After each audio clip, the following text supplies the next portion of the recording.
E se eu te dissesse que existem passagens na Bíblia que foram praticamente apagadas da memória coletiva, castigos tão brutais, tão assustadores, que até hoje teólogos hesitam em mencioná-los? Você já ouviu falar do homem que foi engolido vivo pela terra, ou da cidade inteira que virou um deserto de sal como punição divina? Prepare-se, porque hoje vamos mergulhar nos 7 castigos mais severos de Deus que a maioria das pessoas sequer imagina que existam. E um deles pode estar acontecendo novamente em nosso tempo. Antes de revelar essa história esquecida das Escrituras, inscreva-se no canal, curta o vídeo e ative o sininho. Você não vai querer perder o que está prestes a descobrir. Ao longo dos milênios, a Bíblia tem sido muito mais que um livro sagrado. Ela é uma coletânea de relatos que moldaram civilizações, influenciaram impérios e guiaram gerações inteiras. Mas, dentro de suas páginas, nem tudo é consolo e esperança. Há um lado sombrio, oculto entre linhas conhecidas, que revela a ira de um Deus que pune com justiça implacável. A maioria das pessoas prefere olhar apenas para as promessas de bênçãos, perdão e salvação. Contudo, há algo profundo e perturbador nas histórias em que o próprio Criador intervém com mão pesada, castigando o mal com severidade absoluta. Esse lado da Bíblia nos confronta, nos obriga a questionar: até onde vai a misericórdia divina? E quando ela se esgota, o que acontece com aqueles que cruzam os limites do sagrado? Essas perguntas ecoam entre os versículos menos lidos do Antigo Testamento, especialmente nos livros de Números, Deuteronômio, Levítico e até mesmo nas crônicas e profecias de Isaías e Jeremias. A maioria das igrejas evita tocar nesses textos, preferindo uma versão mais palatável da fé. Mas a verdade está lá, imutável, como uma cicatriz na história humana. Neste vídeo, vamos explorar 7 punições impostas diretamente por Deus. 7 eventos aterradores que ultrapassam o imaginável, registrados nas Escrituras com detalhes que beiram o grotesco. Vamos reconstruir cada um deles, como se estivéssemos diante de um tribunal cósmico, onde o juiz supremo decide o destino de cidades, famílias, líderes e até crianças. Mas o que torna esses episódios ainda mais chocantes é que muitos deles não são amplamente conhecidos. Passam despercebidos nos sermões, ocultos por conveniência, medo ou pura ignorância. Comecemos nossa jornada com uma punição que literalmente engoliu a rebeldia humana. O caso de Corá, Datã e Abirão, no livro de Números, capítulo 16. Este é talvez um dos episódios mais sinistros e menos mencionados do Antigo Testamento. Corá, pertencente à tribo de Levi, decidiu desafiar Moisés e Arão, questionando sua autoridade e, por consequência, desafiando o próprio Deus. Não era apenas uma disputa política ou um desentendimento teológico. Era orgulho em estado, bruto, travestido de justiça. Corá não estava sozinho. Ele convenceu 250 líderes da congregação a se unirem a ele. A afronta se tornou pública e Moisés, guiado por Deus, propôs um teste: que cada um oferecesse incenso diante do Senhor. E aquele que Deus escolhesse seria o verdadeiro líder. O clima era de tensão absoluta. No dia seguinte, os incensários estavam preparados. Todos os olhos estavam sobre o santuário. E então, algo que ninguém esperava aconteceu. Moisés, de forma profética, anunciou que a terra se abriria e engoliria os rebeldes vivos, como prova de que o desafio não era contra ele, mas contra Deus. E foi exatamente o que ocorreu. Um terremoto rasgou o solo sob os pés de Corá, Datã, Abirão e suas famílias. A terra os engoliu com tudo: tendas, filhos, esposas. Um abismo súbito, como se o próprio inferno tivesse aberto a boca. Eles desceram vivos ao Sheol, o mundo dos mortos, enquanto os 250 líderes foram consumidos por fogo divino que desceu do céu. A congregação, tomada pelo pânico, fugiu aos gritos. Esse castigo não foi apenas um julgamento. Foi uma execução pública, dramática, teatral, para que todos soubessem: desafiar a ordem divina tem um preço que nenhuma alma deseja pagar. A punição de Corá, Datã e Abirão foi apenas o início. Um aviso que ressoou como trovão em meio ao deserto, ecoando entre as tendas dos israelitas. Mas Deus, em sua justiça ardente, não parou por aí. Ao longo da Bíblia, há registros de castigos ainda mais aterradores, que revelam não apenas a ira divina, mas a seriedade com que ele trata a rebelião, a idolatria e a corrupção espiritual. O segundo evento que exploraremos é um dos mais brutais de todo o Antigo Testamento. Um castigo que caiu sobre uma cidade inteira, Sodoma e Gomorra. Gênesis capítulo 19 descreve em detalhes o fim dessas cidades, mas poucas pessoas compreendem o peso simbólico e espiritual que esse episódio carrega. Sodoma e Gomorra não foram punidas apenas por imoralidade sexual, como muitos pensam. O livro de Ezequiel, capítulo 16, verso 49, revela algo ainda mais profundo. Eis que esta foi a iniquidade de Sodoma, tua irmã. Soberba, fartura de pão e próspera ociosidade, mas não ajudava o pobre e o necessitado. Ou seja, além da devassidão, havia egoísmo, indiferença social e arrogância institucionalizada. Era uma sociedade que havia se desconectado da compaixão. O julgamento de Deus veio em forma de fogo e enxofre. 2 anjos enviados a Ló, sobrinho de Abraão, foram recebidos com violência pelos homens da cidade. O clamor contra Sodoma já havia subido aos céus, e agora a sentença seria executada. Os anjos apressaram Ló e sua família a sair da cidade.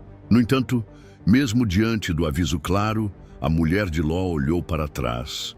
Esse simples gesto, aparentemente inocente, resultou em sua transformação instantânea numa estátua de sal. Um símbolo terrível da desobediência e da nostalgia por um mundo condenado. Então, ao amanhecer, uma chuva ardente desceu do céu. Fogo e enxofre consumiram não apenas as estruturas, mas cada vida, cada traço daquela sociedade. A terra tremeu. O calor era tão intenso que o solo se fundiu com os corpos. O que restou foi um deserto estéril, um mar morto, onde antes havia vida e abundância. O local ainda hoje é conhecido como um dos mais inóspitos da terra, a região do Mar Morto, onde não há peixes nem plantas, apenas sal e morte. A terceira punição é menos conhecida, mas igualmente aterradora. Ela se encontra em 2 Reis, capítulo 2, versículos 23 e 24. Após o profeta Elias ser levado ao céu, seu sucessor, Eliseu, assumiu o manto profético. Certa vez, ele subia para Betel, quando um grupo de jovens, cerca de 42, segundo o texto, começou a zombar dele, dizendo: "Sobe, calvo, sobe, calvo." O insulto à primeira vista pode parecer inofensivo, mas no contexto cultural e espiritual da época era uma afronta ao representante de Deus. Eliseu se voltou e os amaldiçoou em nome do Senhor. Imediatamente, 2 ursas saíram do bosque e despedaçaram os 42 jovens. Sim, crianças ou adolescentes foram mortos de forma violenta por terem desrespeitado um profeta. Este episódio levanta questões profundas. Seria isso um exagero, um abuso da autoridade profética? Ou seria um lembrete de que zombar das coisas sagradas pode ter consequências letais? Os estudiosos divergem. Alguns sugerem que os jovens não eram simples crianças, mas membros de um grupo hostil aos profetas. Outros creem que a cena é simbólica, um alerta para toda a nação sobre o perigo de ridicularizar o divino. Seja como for, o texto bíblico Não poupa detalhes. Deus permitiu a morte brutal de dezenas de jovens por um ato de zombaria. E esse castigo permanece como uma das passagens mais controversas e assustadoras das Escrituras. A quarta punição nos leva ao coração da idolatria e nos apresenta um castigo coletivo que veio através de um objeto amaldiçoado, o bezerro de ouro. Em Êxodo 32, após libertar os israelitas do Egito com milagres e maravilhas, Moisés sobe ao Monte Sinai para receber as tábuas da lei. Mas o povo, impaciente com sua ausência, convence Arão a criar um ídolo. Eles oferecem brincos de ouro e constroem um bezerro dourado, proclamando: "Este é o Deus que te tirou do Egito." A fúria de Deus foi instantânea. Ele quis destruir o povo inteiro, mas Moisés intercedeu. Mesmo assim, 3.000 homens morreram. Naquele dia, Moisés ordenou que os levitas empunhassem suas espadas e passassem pelo acampamento, matando irmãos, amigos e vizinhos que haviam participado da idolatria. Depois, Deus enviou uma praga como juízo adicional. O povo havia trocado a glória do Deus invisível por um ídolo de metal e pagaram o preço com sangue. O simbolismo aqui é profundo. O bezerro não era apenas um objeto de culto. Ele representava a tentativa humana de domesticar o divino, de transformar o sagrado em algo manipulável. Uma lição que atravessa os séculos. Quando tentamos fazer Deus à nossa imagem, criamos monstros que acabam nos destruindo. E se você acha que já viu o mais chocante, espere. O que vem agora foi omitido de quase todas as versões tradicionais da Bíblia. Das ruínas de Sodoma ao rugido das ursas em Betel, cada punição carrega consigo não apenas juízo, mas advertência. Um lembrete de que há um limite entre a graça e a justiça divina. Chegamos agora à quinta grande punição, um evento que misturou desobediência, arrogância e um castigo que até hoje é temido por muitos. O caso de Uzá, o homem que tocou na Arca da Aliança. Esse relato está em 2 Samuel 6. A Arca da Aliança era o objeto mais sagrado de Israel, símbolo da presença de Deus entre o povo. Ela era carregada com rituais rigorosos e havia instruções precisas sobre como deveria ser transportada. Quando Davi decide levá-la a Jerusalém, um erro fatal acontece. Colocam a arca em uma carroça nova, algo proibido pela lei de Moisés, que determinava que apenas os levitas a carregassem com varas nos ombros. Durante o trajeto, os bois tropeçam e Uzá, num gesto aparentemente nobre, estende a mão para impedir que a arca caia. No mesmo instante, Deus o fere de morte. Ele cai morto ao lado do objeto sagrado. A cena é tão impactante que o próprio rei Davi, segundo o texto, se enfurece e fica temeroso de continuar com a arca. Mas por que tamanha severidade? Uzá não quis proteger o símbolo sagrado? A resposta está no princípio espiritual por trás do gesto. Uzá tratou a arca como algo comum. Esqueceu que ela representava a santidade absoluta de Deus, e ao tocá-la com mãos humanas, contaminadas pelo pecado, desrespeitou esse limite.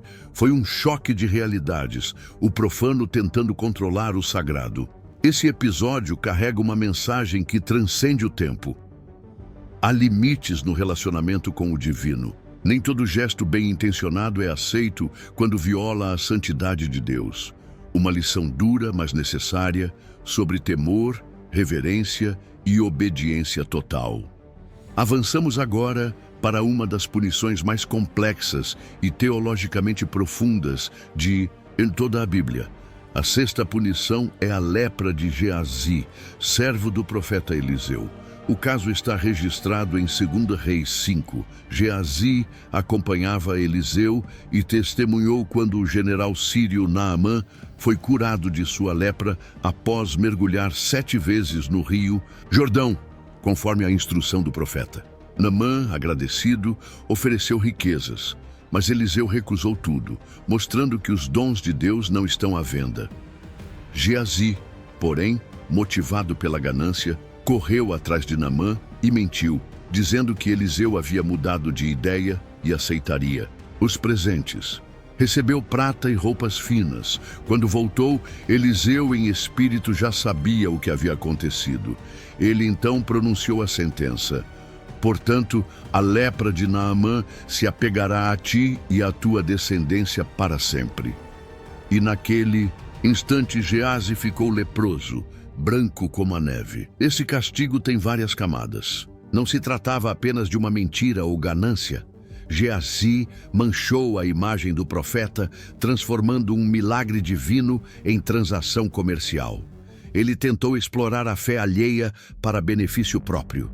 E por isso foi marcado com a lepra, doença que simbolizava impureza, separação e morte social.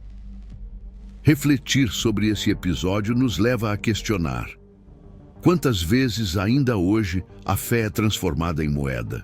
Quantas vozes modernas agem como Geazi, manipulando a espiritualidade para lucro pessoal? A lepra de Geazi continua sendo um sinal. Deus não tolera corrupção naquilo que é sagrado.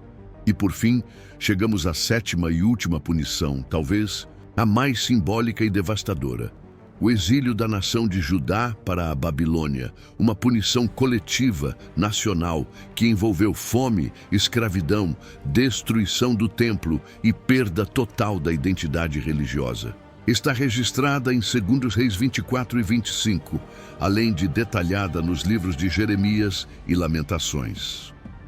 Por décadas, os profetas alertaram: abandonem a idolatria, parem com a injustiça social, retornem ao pacto com Deus. Mas reis sucessivos ignoraram os avisos. Jeremias foi perseguido, aprisionado, ridicularizado, até que finalmente, em 586 a.C., o rei Nabucodonosor invadiu Jerusalém. O templo foi saqueado e destruído, os muros derrubados, os nobres executados. Milhares foram levados acorrentados à Babilônia. Foi um trauma coletivo. A pergunta que ecoava entre os sobreviventes era: como Deus pôde permitir isso? A resposta, embora dolorosa, já havia sido dada. O pecado da nação havia se acumulado como uma dívida impagável. O exílio não foi apenas castigo, foi disciplina. Uma cirurgia espiritual que removia a idolatria à força, para que um novo coração fosse forjado no fogo da dor. Você já parou para pensar nas consequências espirituais disso? Fique comigo, porque estamos apenas arranhando a superfície do que está escondido por trás dessas palavras. Mula sa mga guho ng Sodoma hanggang sa pag-unggol ng mga oso sa Bethel, bawat parusa ay may dalang hindi lamang paghatol, kundi babala. Isang paalala na may linya sa pagitan ng biyaya at banal na katarungan. Dumating na tayo ngayon sa ikalimang dakilang parusa, isang pangyayaring pinaghalo ang pagsuway, pagmamataas at isang parusang kinatatakutan pa rin ng marami hanggang ngayon. Ang kaso ni Uzzah, ang taong humipo sa kaban ng tipan. Ang salaysay na ito ay nasa 2 Samuel 6. Ang kaban ng tipan ay ang pinakasagradong bagay ng Israel, isang simbolo ng presensya ng Diyos sa mga tao. Dinala ito ng may mahigpit na mga ritual at may mga tiyak na tagubilin kung paano ito dapat dalhin. Nang magpasya si David na dalhin ito sa Jerusalem, isang nakamamatay na pagkakamali ang nagawa. Inilagay nila ang kaban sa isang bagong kariton, isang bagay na ipinagbabawal ng batas ni Moises, na nagpasya na ang mga Levita lamang ang maaaring magdala nito na may mga poste sa kanilang mga balikat. Sa paglalakbay, ang mga baka ay natitisod at si Uzzah sa isang tila marangal na kilos ay iniunat ang kaniyang kamay upang pigilan ang kaban na mahulog. Kasabay nito, hinampas siya ng Diyos hanggang sa mamatay.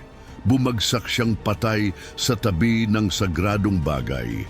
Nakakabigla ang eksena na si Haring David mismo, ayon sa teksto, ay nagalit at natakot na magpatuloy sa arko. Pero bakit ang bigat? Hindi ba gustong protektahan ni Uza ang sagradong simbolo? Ang sagot ay nasa espiritual na prinsipyo sa likod ng kilos. Itinuring ni Uza ang kaban bilang isang bagay na karaniwan. Nakalimutan niyang kinakatawan niya ang ganap na kabanalan ng Diyos. At sa pamamagitan ng paghawak nito ng mga kamay ng tao na nahawahan ng kasalanan, hindi niya iginalang ang limitasyong ito. Ito ay isang salungatan ng mga katotohanan, ang bastos na sinusubukang kontrolin ang sagrado. Ang episode na ito ay nagdadala ng isang mensahe na lumalampas sa panahon. May mga limitasyon sa relasyon sa banal. Hindi lahat ng kilos na may mabuting layunin ay tinatanggap kapag ito ay lumalabag sa kabanalan ng Diyos. Isang mahirap ngunit kinakailangang aral sa takot, paggalang at ganap na pagsunod. Lumipat na tayo ngayon sa isa sa pinakamasalimuot at teolohikal na malalim na mga parusa sa buong Biblia. Ang ika-6 na parusa ay ang ketong ni Gehazi, ang lingkod ng propetang si Eliseo. Ang kaso ay nakatala sa Eudodion Hari Fimbo. Sinamahan ni Gehazi si Eliseo at nasaksihan ng gumaling ang general ng Syria na sinaaman sa kanyang ketong matapos lumubog ng 7 beses sa ilog Jordan, gaya ng itinagubilin ng propeta. Si Naaman na nagpapasalamat ay nag-alok ng kayamanan. Ngunit tinanggihan ni Eliseo ang lahat na nagpapakita na ang mga regalo ng Diyos ay hindi ipinagbibili. Si Gehazi, gayunpaman, dahil sa kasakiman, ay hinabol si Naaman at nagsinungaling na sinasabing nagbago ang isip ni Eliseo at tatanggapin ang mga regalo. Nakatanggap siya ng pilak at magagandang damit. Pagbalik niya, alam na ni Eliseo sa espiritu kung ano ang nangyari. Pagkatapos ay binigkas niya ang pangungusap, kaya ang ketong ni Naaman ay kakapit sa iyo at sa iyong mga inapo magpakailanman. At sa sandaling iyon, si Gehazi ay naging isang ketongin kaputian ng niyebe. Ang parusang ito ay may ilang mga layer. Ito ay hindi lamang isang kasinungalingan o kasakiman. Sinira ni Gehazi ang imahe ng propeta sa pamamagitan ng paggawa ng isang banal na himala sa isang komersyal na transaksyon. Sinubukan niyang pagsamantalahan ang pananampalataya ng ibang tao para sa kanyang sariling kapakanan. At sa kadahilanang ito ay namarkahan siya ng ketong, isang sakit na sumasagisag sa karumihan, paghihiwalay at kamatayan sa lipunan. Ang pagninilay-nilay sa episode na ito ay humahantong sa atin na magtanong, ilang beses, kahit ngayon, ang pananampalataya ay binago sa pera. Ilang modernong tinig ang kumikilos tulad ni Gehazi na nagmamanipula ng espiritualidad para sa personal na pakinabang. Ang ketong ni Gehazi ay patuloy na isang tanda. Hindi pinahihintulutan ng Diyos ang katiwalian sa kung ano ang sagrado at sa wakas, dumating tayo sa ikapito at huling parusa, marahil ang pinakasagisag at mapangwasak, ang pagkakatapon ng bansang Juda sa Babylon, isang sama-samang pambansang parusa na kinasasangkutan ng tagutom, pagkaalipin, pagkawasak ng templo, at kabuang pagkawala ng relihiyosong pagkakakilanlan. Ito ay nakatala sa 2 Hari 20 at 25 at nakadetalye sa mga aklat ng Jeremias at mga panaghoy. Sa loob ng maraming dekada, nagbabala ang mga propeta, talikuran ang idolatriya, itigil ang kawalan ng hustisya sa lipunan, bumalik sa pakikipagtipan sa Diyos. Ngunit hindi pinansin ng mga sumunod na hari ang mga babala. Si Jeremias ay pinag-usig, ikinulong, kinutya, hanggang sa wakas, noong 586 BC, sinalakay ni Haring Nebuchadnezzar ang Jerusalem. Ang templo ay ninakawan at nawasak, ang mga pader ay giniba, ang mga maharlika ay pinatay. Libo-libo ang dinala sa mga tanikala sa Babylonia. Ito ay isang kolektibong trauma. Ang tanong na umalingaw-ngaw sa mga nakaligtas ay, paano ito pinapayagan ng Diyos? Ang sagot, bagamat masakit, ay naibigay na. Ang kasalanan ng bansa ay naipon na parang utang na hindi nababayaran. Ang pagpapatapon ay hindi lamang parusa, ito ay disiplina. Isang espiritual na operasyon na pilit na tinanggal ang idolatriya upang ang isang bagong puso ay mabuo sa apoy ng sakit. Nakarating na ba kayo tumigil upang isipin ang tungkol sa espiritual na mga kahihinatnan nito? Manatili sa akin dahil kinakalkal lang natin ang nasa likod ng mga salitang ito. Agora, ao chegarmos ao final desta jornada, pelas 7 punições mais sombrias da Bíblia, é impossível não sentir o peso espiritual que esses relatos carregam. São ecos de um Deus que, embora cheio de misericórdia, também age com justiça implacável quando os limites são ultrapassados.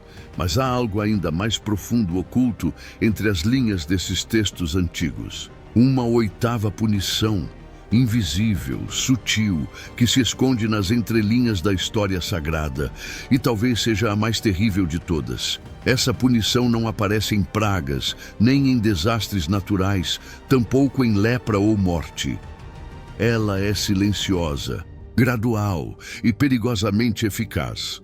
Trata-se da entrega ao próprio desejo quando Deus já não interfere mais, quando ele retira sua mão, quando o ser humano é deixado à própria sorte, ao próprio coração corrompido.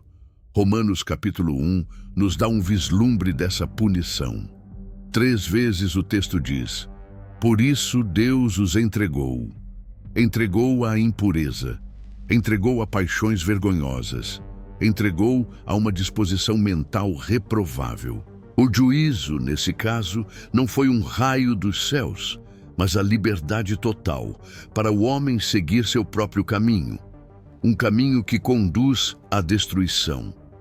Esse é o julgamento mais perigoso, porque parece liberdade, mas é prisão, parece bênção, mas é maldição. Quando olhamos para a cultura moderna, vemos sinais desse tipo de punição em todo lugar. Uma geração que não se envergonha do mal, que chama o errado de certo, que idolatra o ego e despreza o sagrado. Quando tudo vira motivo de piada, quando o nome de Deus é usado como meme, quando a moral é tratada como opressão, é possível que estejamos vendo ao vivo o mesmo tipo de juízo descrito em Romanos. Deus nos entregando a nós mesmos. E aí está o clímax da revelação. As punições mais chocantes da Bíblia não são apenas advertências do passado, são também janelas para o presente e espelhos para o futuro. Elas se repetem, talvez não da mesma forma, mas com os mesmos padrões. Onde há rebeldia, há queda. Onde há zombaria do sagrado, há consequência. Onde há persistência no erro, há juízo. Mas nem tudo é escuridão. Em meio a essas punições, há uma constante. Deus sempre oferece um caminho de volta. O povo que foi exilado, um dia voltou. Geazi pode ter carregado a lepra, mas outros leprosos foram curados. Sodoma foi destruída, mas Ló e suas filhas escaparam. Em cada relato de punição, há também um lembrete de que a misericórdia está disponível para quem a busca com sinceridade. E essa é a lição mais poderosa. A punição de Deus nunca é o fim da história, a não ser que o ser humano escolha que seja. Há sempre tempo de se voltar. Enquanto houver fôlego, há esperança. Mas é preciso agir antes que seja tarde. Reflita por um momento. Qual dessas histórias tocou mais profundamente seu coração? Você consegue enxergar paralelos entre essas punições e o que acontece hoje no mundo? E mais importante, será que você está ouvindo os sinais que Deus tem te dado? Não espere uma praga para mudar. Não espere a destruição total para buscar sentido. Deus ainda fala: mas sua voz, às vezes, se manifesta através do silêncio. E o silêncio divino é muitas vezes o último apelo antes do juízo final. Ao encerrar esta jornada, precisamos lembrar que a Bíblia não é um livro de contos de fadas, nem de mitos antigos. Ela é viva, penetrante, e sua mensagem continua, ecoando através dos tempos. E se há algo que ela deixa claro é: Deus não será zombado. O que o homem plantar, isso também colherá. Então, a pergunta que fica é: o que você tem plantado? Porque no fim, talvez o verdadeiro teste nunca tenha sido entender os segredos da Escritura, ou decorar versículos, ou participar de cerimônias religiosas. Talvez o verdadeiro teste seja encarar as palavras de Deus com reverência, temor e fé, mesmo quando o silêncio dele é tudo o que nos resta. As 7 punições mais severas de Deus na Bíblia revelam mais do que a ira divina. Elas desnudam o coração humano, mostram o quanto podemos nos afastar da verdade e até onde Deus está disposto a ir para nos trazer de volta. São advertências, sim, mas também são atos de amor, porque o castigo que desperta é melhor do que a liberdade que mata. Hoje, talvez você não veja um mar se abrindo ou uma cidade sendo queimada do céu. Mas isso não significa que Deus está em silêncio. Às vezes, o maior julgamento é não percebermos que Ele já falou e simplesmente ignoramos. A moral por trás de tudo isso é clara. Não brinque com o sagrado. Não teste os limites da graça, porque a mesma mão que abençoa também corrige. E quando o juízo chega, não há escapatória, a não ser o arrependimento. Pense nisso. Obrigado por assistir esse vídeo. Pedimos que se inscreva em nosso canal e curta esse vídeo. Ative também o sininho das notificações para ser avisado sobre nossas postagens. Até o próximo vídeo.